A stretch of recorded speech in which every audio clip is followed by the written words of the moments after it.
성경 말씀 보겠습니다. 요한복음 20장 24절로 31절 말씀.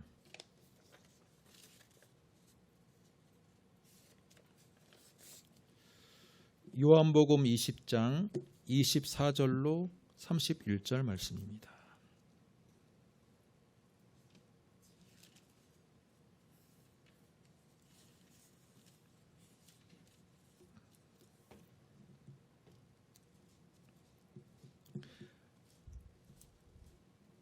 (20장) 24절에서 31절까지 저와 여러분이 한 목소리로 읽겠습니다. 12 제자 중에 하나로서 디드모라 불리는 도마는 예수께서 오셨을 때 함께 있지 아니한지라. 다른 제자들이 그에게 이르되 우리가 주를 보았노라 하니, 도마가 이르되 내가 그의 손의 못자국을 보며 내 손가락을 그 못자국에 넣으며 내 손을 그 옆구리에 넣어보지 않고는 믿지 아니하겠노라 하니라. 여드레를 지나서 제자들이 다시 집안에 있을 때 도마도 함께 있고, 문들이 닫혔는데 예수께서 오사 가운데 서서 이르시되 너희에게 평강이 있을지어다 하시고, 도마에게 이르시되 내 손가락을 이리 내밀어 내 손을 보고 내 손을 내밀어 내 옆구리에 넣어보라. 그리하여 믿음 없는 자가 되지 말고 믿는 자가 되라. 도마가 대답하여 이르시되 나의 주님이시요 나의 하나님이시니이다. 예수께서 이르시되 너는 나를 본고로 믿느냐? 보지 못하고 믿는 자들은 복되도다 하시니라. 예수께서 제자들 앞에서 이 책에 기록되지 아니한 다른 표적도 많이 행하셨으나 오직 이것을 기록함은 너희로 예수께서 하나님의 아들 그리스도이심을 믿게 하려 함이요, 또 너희로 믿고 그 이름을 힘입어 생명을 얻게 하려 함이니라. 아멘.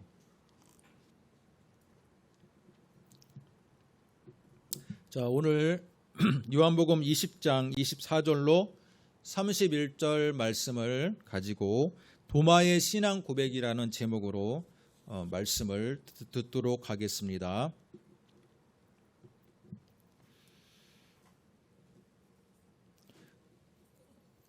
우리가 선입견이라는 것을 한번 생각해 볼 필요가 있습니다. 어떤 사람이나 어떤 사건에 대해서 중요한 타이틀이 정해지면 그것에 대해서 선입견이 생기기 마련입니다. 오늘 우리가 읽은 이 말씀에 등장하는 도마란 사람에 대해서도 우리가 선입견이 있을 수 있습니다. 도마하면 어떤 것이 떠오릅니까? 여기 계신 여러분, 도마하면 어떤 것이 떠오릅니까?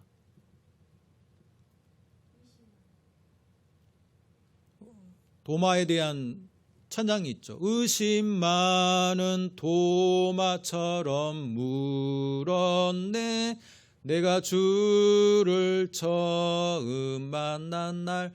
그 복음성가가 있습니다. 그 복음성가의 영향 때문인지는 모르겠지만 우리나라 신자들은 도마하면 부정적인 뉘앙스가 있습니다. 의심 많은 도마, 때로는 비겁한 도마, 그런 뉘앙스가 있습니다. 그런 카테고리로 도마를 딱 규정을 하면요, 도마의 모든 행적이 굉장히 의심 많아 보이고 제자들 중에서 굉장히 부족해 보이는 것이 사실입니다. 하지만 유럽이나 미국에서 도마에 대한 이미지는 우리나라의 도마에 대한 이미지하고는 조금 다릅니다. 여러분, 도마가 영어로 뭐라고 부릅니까? 토마스예요. 토마스.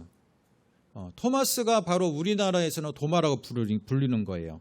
자, 그런데 우리나라를 맨 처음에 선교했던 선교사 이름이 토마스 선교사입니다.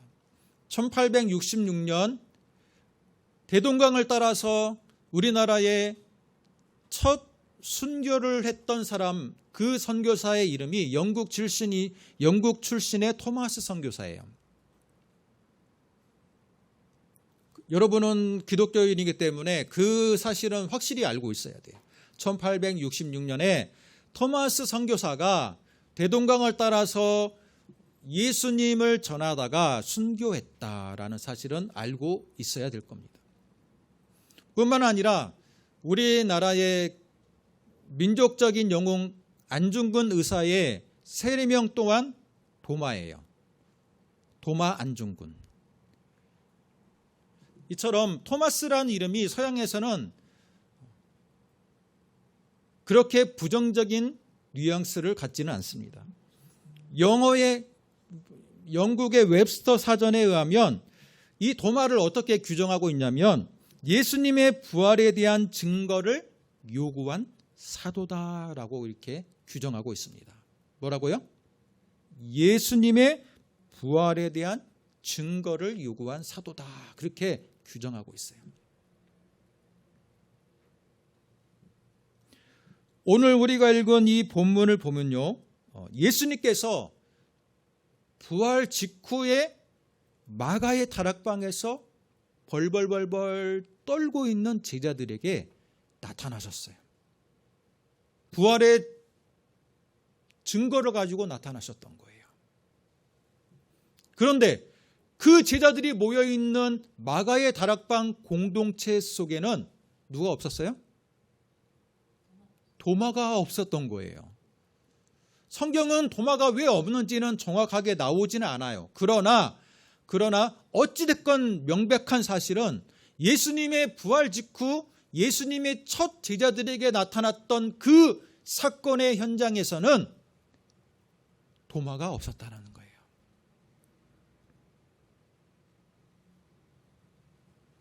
그런데 예수님의 제자들이 그 부활하신 예수님의 그 부활체를 목격을 하시면서 손에 옆구리와 창자국이 있는 것을, 못자국과 창자국이 있는 것을 직접 목격했어요.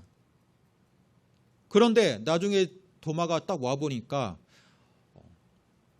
야, 네가 없는 사이에 예수님이 우리에게 나타나셨어 라고 그런 소식을 듣는 거예요.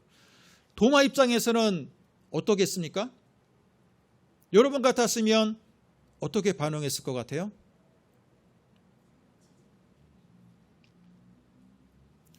그런가 보다. 우리 스승님이 부활하셨네 하면서 믿습니다라고 그렇게 여기 지금 마가의 다락방에 있는 수많은 제자들의 증언을 고지고대로 믿으면 되는 거예요. 그러나 도마는 그런 성격이 아니었던 것 같아요. 도마는 우리 현대인들하고 굉장히 성정이 닮아 있어요. 확실한 증거는 뭡니까? 내가 직접 보는 거예요. 확실한 증거라는 것은 다른 사람이 들려주는 말을 믿는 게 아니라 내가 직접 경험하는 거예요. 여러분, 그런 점에서 도마는요, 현대인들하고 굉장히 닮아 있습니다. 우리 현대인들, 내가 체험하고 내가 깨닫고 내가 경험한 것에 기반해서 진리관을 형성해요. 그것을 믿어요. 여러분, 신약 성경에는 예수님에 대한 신앙 고백이 다섯 가지의 고백이 등장합니다. 우리가 몇 주 전에 말씀으로 들었던 그 유명한 베드로의 신앙 고백, 주는 그리스도시요 살아계신 하나님의 아들이시니이다 라는 고백이 있는 반면에 우리가 오늘 말씀의 주제로 보고 있는 도마의 신앙 고백은 베드로의 신앙 고백 못지않게 유명할 뿐만 아니라 중요한 사실을 우리에게 알려주고 있습니다. 앞으로는 여러분께서 도마에 대한 이미지를 좀 바꿨으면 좋겠어요. 의심 많은 도마, 그런 의심 많은 도마에 대한 이미지로서 도마를 규정하지 말고 부활하신 예수님에 대해서 확실한 증거를 요구했던 도마 뿐만 아니라 부활하신 예수님의 그 확실한 증거를 자기가 목격한 후에는 예수님에 대한 신앙 고백을 한 도마, 그렇게 기억하셨으면 좋겠습니다. 베드로의 신앙 고백과 도마의 신앙 고백 외에 나다나엘의 신앙 고백이 있고 마르다의 신앙 고백이 있고 또한 마리아의 신앙 고백이 있어요. 그렇지만 이 5가지의 신앙 고백에서 가장 핵심 2가지를 꼽으라 하면 바로 베드로의 신앙 고백과 도마의 신앙 고백이라고 볼 수 있습니다. 저는 베드로의 신앙 고백 못지않게 도마의 신앙 고백이 갖는 중요한 가치가 있다고 생각해요. 왜냐하면 부활하신 예수님에 대한 신앙 고백이기 때문이에요.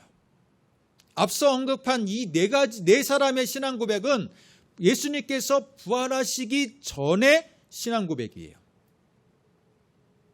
그러나 도마의 신앙 고백은 부활하신 예수님을 직접 자기가 목격하고 창자국과 못자국 난 손을 보고 난 이후에 그가 한 신앙 고백이라는 거예요. 그렇다면 도마의 신앙 고백은 우리 현대인들의 신앙 고백과 시점상 같다라는 거예요. 우리 역시 어떻습니까? 예수님의 지금 부활체, 예수님이 승천하셔서 이미 예수님의 십자가 사건은 부활로서 완성이 되었어요. 시간적으로 우리는 예수님의 부활은 과거의 사건이에요. 마찬가지로 도마 역시 예수님의 부활을 직접 목격한 이후의 신앙 고백이기 때문에 도마의 신앙 고백은 우리의 신앙 고백에 굉장한 시사점을 우리에게 주고 또한 연구해 볼 가치가 있다라는 거예요.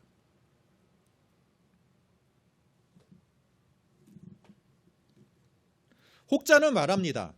도마가 예수님의 부활 직후에 없었다는 그 사실을 집중해서 도마는 의심이 많았고 또한 비겁했다. 그렇기 때문에 예수님의 제자들이 모여있는 그 공동체 속에 잠시 자리를 비웠다. 그렇게 해석하기도 해요. 그러나 성경은 그 어떤 사실도 도마의 그 부재했던 그 이유에 대해서 언급하고 있지 않다라는 것. 그렇기 때문에 쉽게 도마를 비겁한 도마, 의심 많은 도마로 규정할 수 없다라는 것을 여러분이 아셔야 할 겁니다.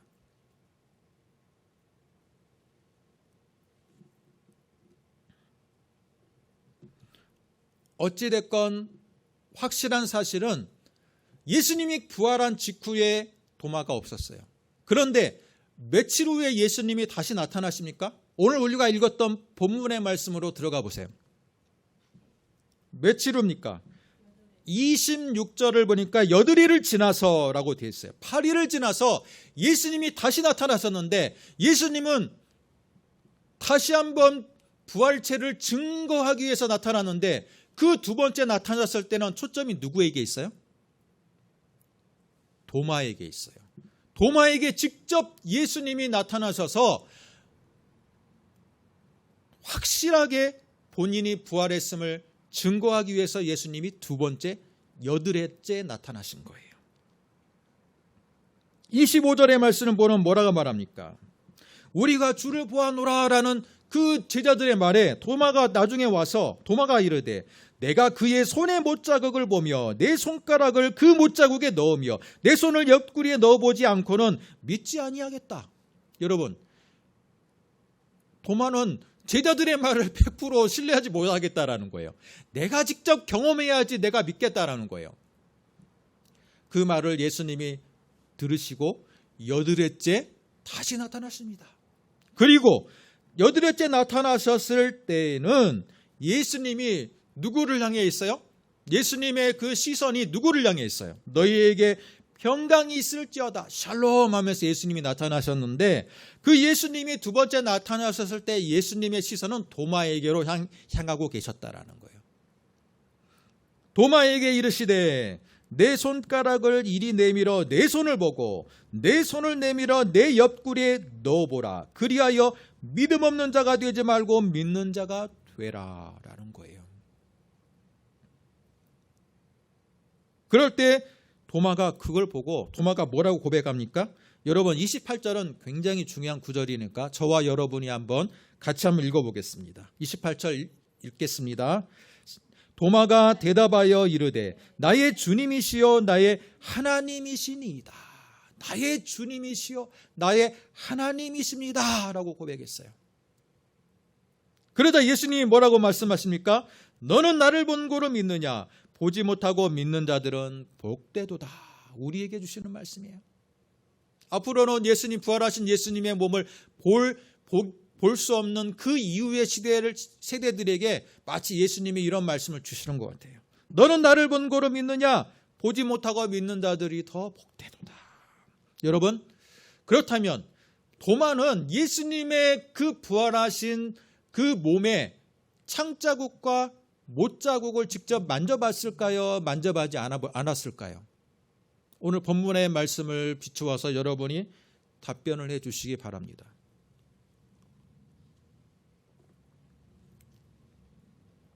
창자국과 못자국을 직접 손으로 만져보지 않고는 믿지 않겠다라고 했기 때문에 만져봤습니까? 안 만져봤습니까? 만져봤대요. 우리 소빈이가. 우리 소명이는. 네. 만져봤습니까? 안 만져봤습니까?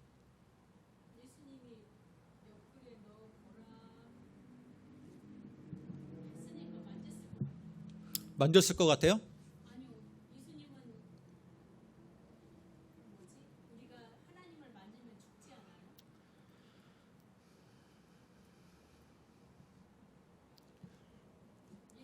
29절을 보시기 바랍니다. 예수님께서 이르시되 너는 나를 본고로 믿느냐?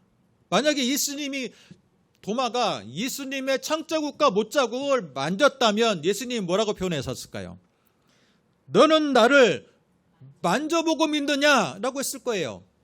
그런데 도마는 분명히 자기가 내가 그 창자국과 그 옆구리의 창자국과 못자국을 나는 만져보지 않고는 믿지 않겠다라고 했지만 부활하신 예수님이 직접 나타나셔서 보여줬을 때는 그는 보는 것만으로도 믿을 수 있었던 겁니다. 그런데 제자들 역시 마찬가지예요. 여러분 20절의 말씀을 보세요. 이 말씀을 예수님이 똑같이 첫 번째 나타나셨을 때 너희에게 평강이 있을지어다 샬롬 하셨어요. 그리고 이 말씀을 하시고 손과 옆구리를 보이시니 제자들이 주를 보고 기뻐하더라 라고 됐어요. 제자들 역시요 예수님의 창자국과 못자국을 보지 않고 믿는 믿음이 아니었다라는 거예요. 예수님이 나타나셨을 때 창자국과 못자국을 보고 믿었어요. 왜냐하면 부활하신 예수님의 그 부활체의 몸은 지상에서의 공생의 사역에서의 예수님의 몸하고는 좀 달랐던 것 같아요. 그 빛이 나면서 영광을 이미 받은 모습이었기 때문에 그들은 이 지상의 사역에서의 스승의 모습이 부활체의 모습이었기 때문에 그 증거를 보고 믿었던 거예요. 그런데 마찬가지로 도마는 어떻습니까? 나머지 제자들과 똑같아요. 본인이 직접 만져보겠다라고 했지만 실제로 보고 믿은 거예요. 보고 믿은 거예요. 이처럼 도마가 확실함을 요구한 것. 여러분, 도마가 증거의 확실함을 요구했던 것은 도마의 직업과 성격적으로 저는 연관이 있다고 생각합니다. 여러분, 도마의 직업이 무엇이었을까요? 도마도 역시 갈릴리 출신이에요. 갈릴리 호수 근처에서 예수님께 부름받았어요. 제자로. 하지만 예수님의 많은 제자들이 갈릴리 출신의 제자들이 어부였던 것과는 달리 도마는 직업이 목수였어요. 목수. 어부가 갖는 직업적인 특성은 뭡니까? 변덕이 심해요. 왜냐하면 갈릴리 호수, 바다와 호수와 바다는요, 어부라는 직업은 매일매일 일기에 따라서 그 어획량과 그 모든 결과물이 다 달라지는 거예요. 변덕스러운 바다를 향해서 직업을 갖는 그 어부란 직업은 굉장히 즉흥적이고 또한 순발력을 요구하는 직업이었다라는 것을 알 수 있어요. 반면에 여러분, 목수라는 직업은 어떻습니까? 정확하게 어떤 자기가 나무를 가지고 어떤 물건을 제작을 할 때 치수를 정확하게 재야 돼요. 꼼꼼함을 요구해야 되고요. 확실하고 정확해야 돼요. 그렇지 않고는 제대로 된 물건이 나올 수가 없어요. 그런 성격적인 직업적인 영향 때문이었는지 도마는 예수님께 확실한 증거를 요구합니다. 뿐만 아니라 그의 기질 또한 마찬가지예요. 그의 기질 또한 현대인들하고 닮아 있어요. 확실함을 요구하는 거예요. 확실한 증거를 요구해 주세요. 그의 그런 확실함과 정확적이고 굉장히 직설적인 성격이 다른 성경 구절에 나와 있습니다. 여러분, 요한복음 14장 5절을 한번 저와 여러분이 한번 찾아보겠습니다. 요한복음 14장 5절.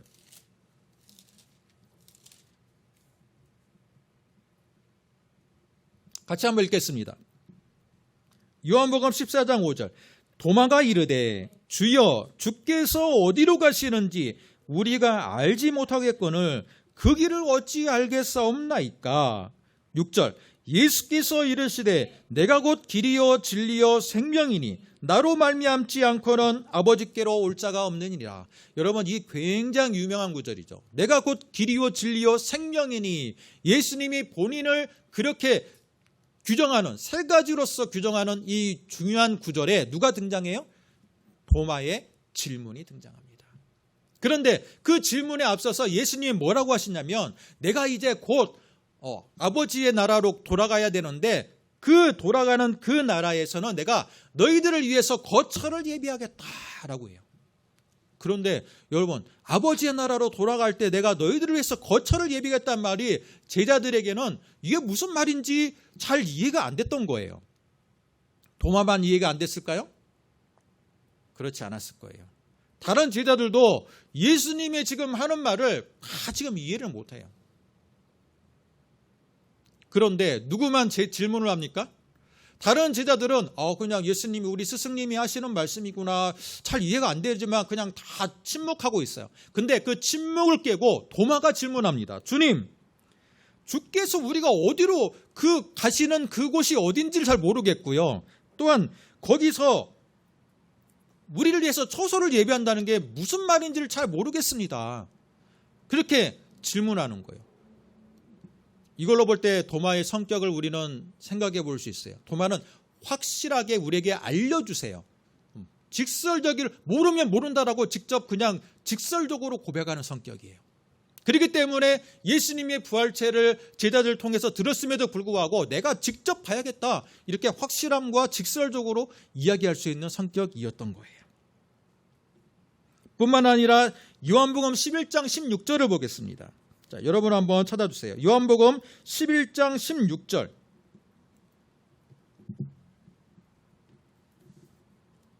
요한복음 11장 16절. 같이 읽습니다. 디두모라고도 하는 도마가 다른 제자들에게 말하되 우리도 주와 함께 죽으러 가자 하니라. 여러분, 도마는요, 대표적으로 이 세 가지의 지금 말을 예수님께 한 거예요. 우리도 주와 함께 죽으러 가자. 주님이 어디로 가시는지 우리가 알지 못하겠거늘 왜 그런 말씀을 하십니까? 라는 말씀을 했고, 또 세 번째 지금 주님을 향해서 주는 나의 주님이시요 나의 하나님입니다라고 유대한 신앙 고백을 했어요. 이 세 가지의 장면. 그런데 오늘 이 장면은요, 이 11장 16절의 장면은 우리도 주와 함께 죽으러 가자. 예수님이 지금 죽은 나사로를 향해서 다시 유대 땅으로 가려고 하는 장면이에요. 여러분, 나사로는요, 예루살렘의 바로 근처에 있는 베다니에 사는 사람이에요. 한마디로 유대 땅인 거예요. 그런데 예수님께서 예수님의 친구라고 일컬어지는 나사로가 죽었다라는 것을 알고 유대로 들어가요. 그런데 그 들어간다는 게 여러분 단순하게 들어가는 게 아니에요. 죽음을 무릅쓰고 들어가는 거예요. 그것을 어떻게 합니까? 8절을 읽어주세요. 7절과 8절, 11장 7절과 8절 읽습니다. 그 후에 제자들에게 이르시되 유대로 다시 가자 하시니 제자들이 말하되 랍비여 방금도 유대인들이 돌로 치려 하였는데 또 그리로 가시려 하나이까. 여러분, 제가 항상 몇 주 동안 지금 이야기하는 건요, 예수님의 그 공동체가 평안하게 전도 여행을 다니고 있지 않다라는 거예요. 그 12명의 제자들 가운데는요, 열심당도 있고 예수님과 생각을 달리하는 제자들도 있고요, 서로 사이가 좋지 않은 제자들도 있었다라는 거예요. 굉장히 역동적이고 위험한 상황인 거예요. 언제든지 폭동이 일어날 수 있고 언제든지 그 제자들의 공동체는 돌에 의해서 집단으로 린치를 당할 수도 있는 상황이었어요. 굉장히 위험한 상황이에요. 그런데 어디 땅이 더 위험할까요? 갈릴리 땅에 있는 것보다는 어디 땅으로 가는 게 더 위험해요? 남유대 땅으로 가는 게 더 위험해요. 왜냐하면 갈릴리 지역은 예수님의 제자들이 터전을 닫고 사는 곳이잖아요. 그렇기 때문에 그다지 위험하지는 않았던 것 같아요. 위험하긴 했지만. 그런데 남유다라는 곳은 어때요? 종교의 중심지였을 뿐만 아니라 타지예요. 뿐만 아니라 바리새인들 그룹과 제사장 그룹들이 있는 곳이에요. 그곳에서 돌로 치고 목숨이 위험하면서 선교여행을 다녀야 된 상황인데, 예수님이 내 친구 나사로를 살리기 위해서 다시 내려간다 했을 때 너무 위험합니다. 자, 그 상황을 인지하고 제자들은 마음속으로만 생각하고 있는데, 직설적인 성격이었던 도마는 뭐라고 이야기합니까? 16절, 우리도 주와 함께 죽으러 가자. 남유다로 내려간다라는 것은 죽으러 갈 수 있다라는 거예요. 죽을 각오가 되어 있지 않고는 주님을 따라갈 수가 없다라는 거예요. 이것으로 볼 때 도마의 성격은 직설적이고 명백한 팩트를 고백하는 성격이었다라는 것을 알 수 있습니다.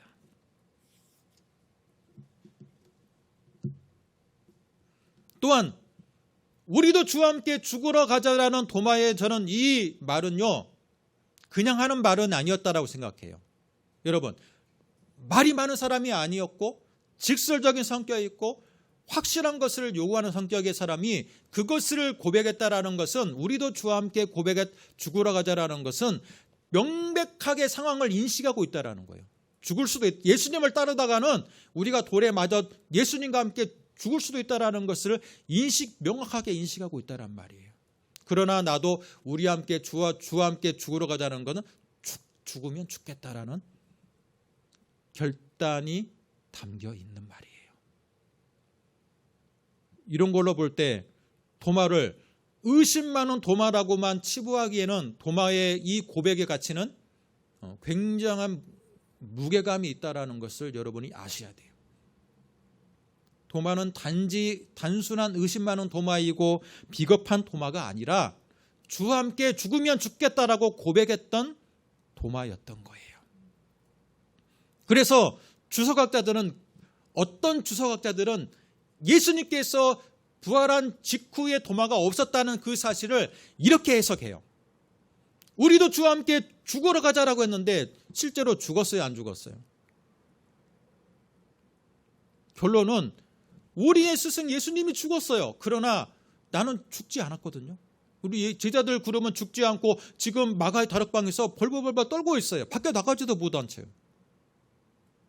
그걸로 봤을 때 도마가 그 자리에 없었던 것은, 우리도 주와 함께 죽겠다, 나도 주와 함께 죽겠다라고 고백했던 도마가 그 고백대로 죽지 못하고 우리 스승만 죽은 거예요.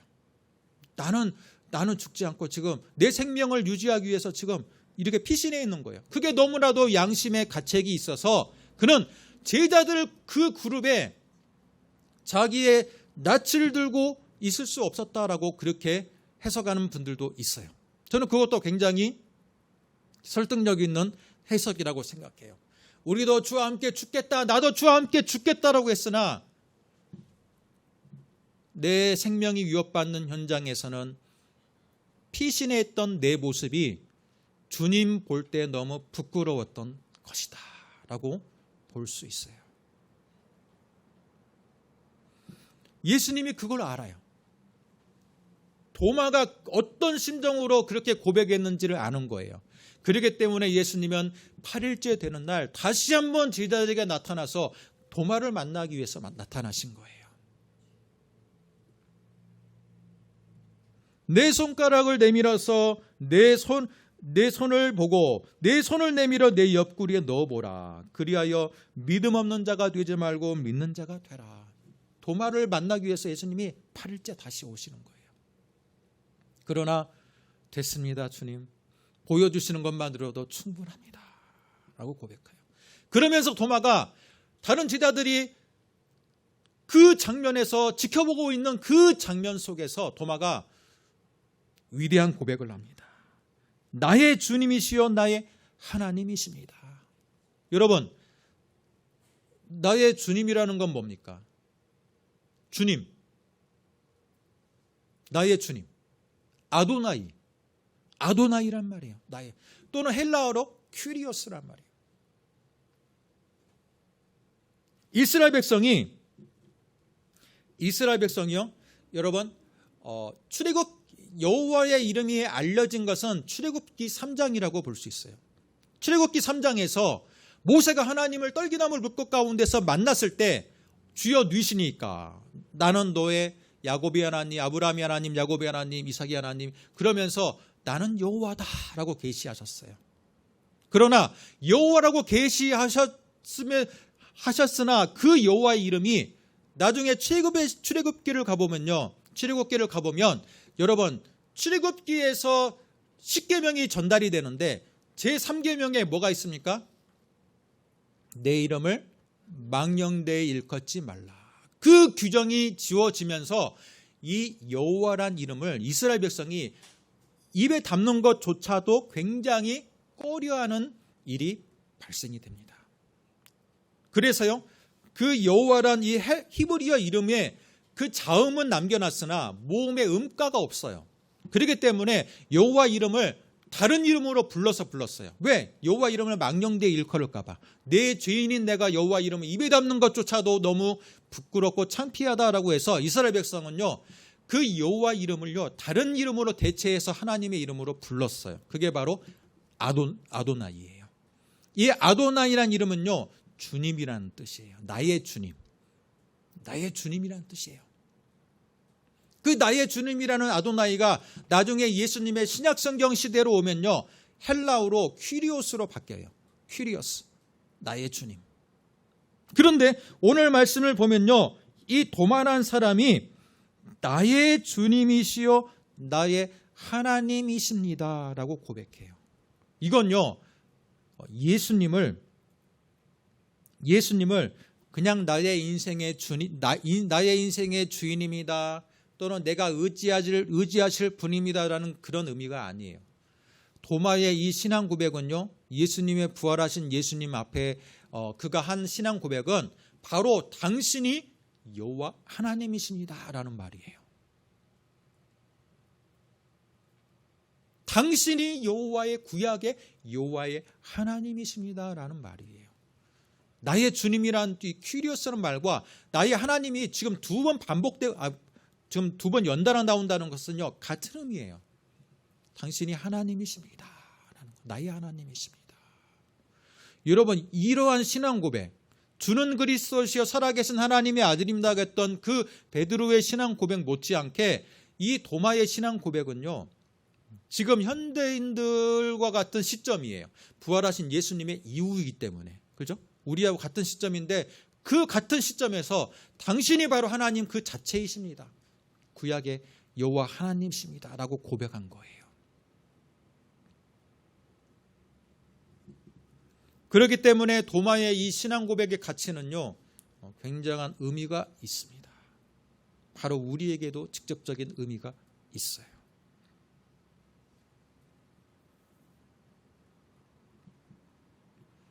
도마는 그 이후에 어떤 삶을 살았을까요? 공식적인 성경에는 그의 행적이 나오지 않아요. 주로 성경에서의 행적은요 베드로와 바울과 그 제자들, 소수의 제자들의 행적만을 담고 있어요.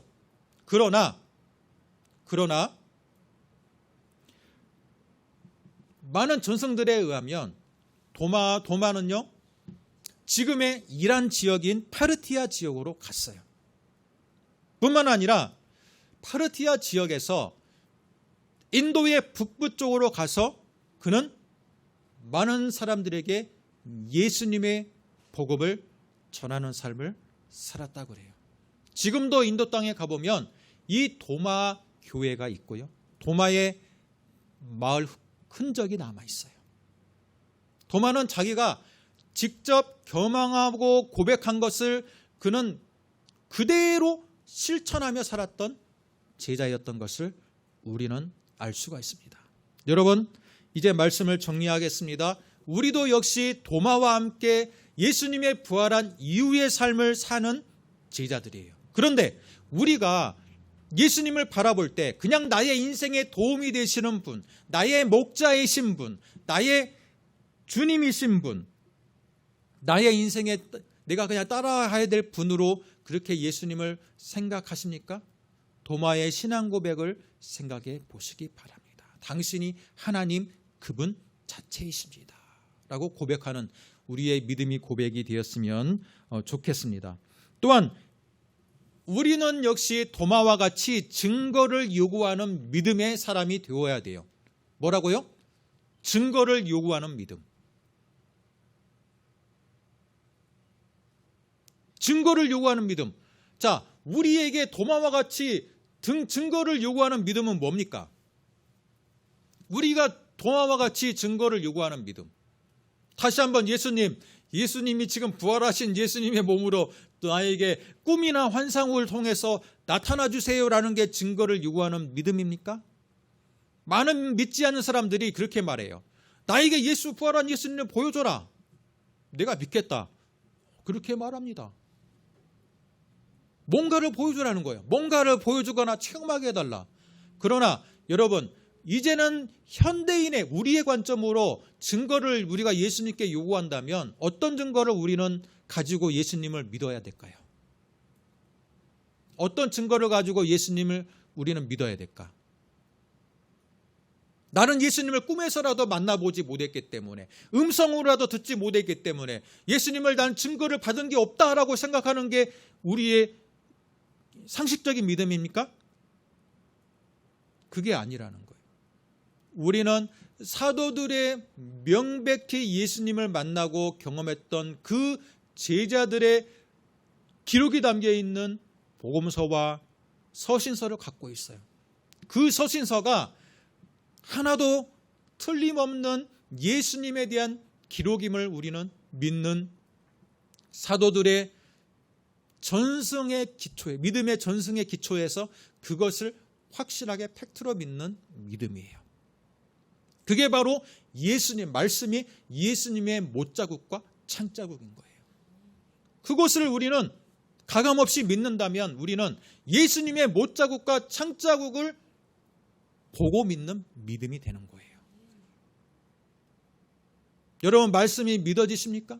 말씀이 믿어지고 은혜가 되고 그것이 나의 삶의 능력이 된다면 나는 말씀이 바로 나의 예수님의 못자국과 창자국인 거예요. 세상 사람들은 복음서나 서신서, 신약성경의 증언을 믿지 않아요. 그건 각색된 거고, 그것은 뭔가 왜곡된 거고, 그렇게나 믿지만 우리는 사도들이 피 흘려 순교하면서까지 지켰던 그 진리의 믿음이 우리 지금 사도 신약성경으로서 우리에게 명백하게 주어져 있다는 것을 믿는다면, 그 성경 말씀이 믿어진다면 그것이 바로 우리에게는 창자국과 못자국의 증언이 되는 것입니다. 뿐만 아니라 우리는 개인적으로 어떤 신비적인 능력으로, 은혜로 주님을 꿈에서든지 볼 수 있어요. 그것이 우리의 신앙의 창자국과 못자국이 될 수 있어요. 그러나 여러분, 나는 아직 예수님의 음성을 들은 바가 없고 예수님을 나는 꿈으로나 환상으로 본 바가 없다고 해서 우리는 실망할 필요가 없다라는 거예요. 분명히 성경의 말씀을 우리가 온전한 정경으로 믿고 그것이 나의 삶의 기준이 되고 힘이 된다면 그 말씀 자체가 우리에게 창자국과 못자국의 능력이 된다는 것을 믿으시기 바랍니다. 아울러서 하나님께서 더 큰 은혜를 주셔서 은사를 주시고 또 환상을 보여준다면 그것처럼 또 더 은혜로운 일이 어디가 있겠습니까? 그렇기 때문에 여러분, 더 신령한 것을 사모하고 은혜를 사모할 필요가 있어요. 그렇지만 너무나도 신령한 것에 얽매일 필요는 없다라는 거예요. 제 말씀의 결론은. 이미 우리에게 주어진 이 말씀 자체가 창자국이고 못자국이라는 것을 기억하시기를 바랍니다. 그렇기 때문에 여러분, 도마처럼 확실한 믿음의 증거 위에 나는 서 있다라는 것을 기억하시고 온전한 신앙생활을 하시는 믿음의 백성들이 되기를 주님의 이름으로 축복합니다. 기도하겠습니다. 하나님 아버지, 감사합니다. 오늘 우리에게 주시는 이 말씀을 통해 우리 역시 도마처럼 위대한 신앙의 고백의 연장선 가운데 우리가 서 있음을 우리는 고백합니다. 하나님, 진정으로 믿음 있는 자가 되게 하여 주시고 또한 우리에게 주시는 이 말씀이 못자국과 창자국이 되어서 증거 가운데서 우리는 온전하게 서 있는 믿음의 백성들 되게 하여 주옵소서. 예수님의 이름으로 기도드립니다. 아멘.